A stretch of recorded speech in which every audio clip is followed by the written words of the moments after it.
गवेषणा क्षेत्र में इतिहास रचिछि इसरो। आंध्र प्रदेश श्रीहरिकोटा सतीश धवन स्पेस सेंटर रो SSLV D3 रॉकेट जरिया अर्थ ऑब्जर्वेशन सैटेलाइट EOS-8 रो सफल उत्क्षेपण होछि। आज सकाळ 9:17 समय रे एहार सफल उत्क्षेपण होछि। एही उपग्रह पृथ्वीर कक्ष पथठारु प्राय 475 किलोमीटर दूर रे स्थापित होबो। एहा एक वर्ष पई काम करिबो।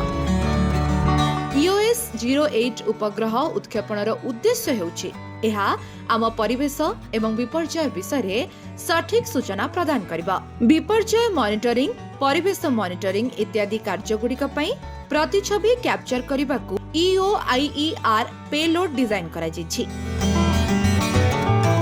ए पेलोड दिन एवं राति रे चित्र को सहजरे कैप्चर करि परिबा। केवल सेतिकी नुहे, समुद्र पृष्ठरे पवन को विश्लेषण करिबा, मूर्तिकार आर्द्रता को आकलन करिबा, बन्या चिन्हट करिबा पई रिमोट सेंसिंग क्षमता पई GNSSR व्यवहृत हेबा।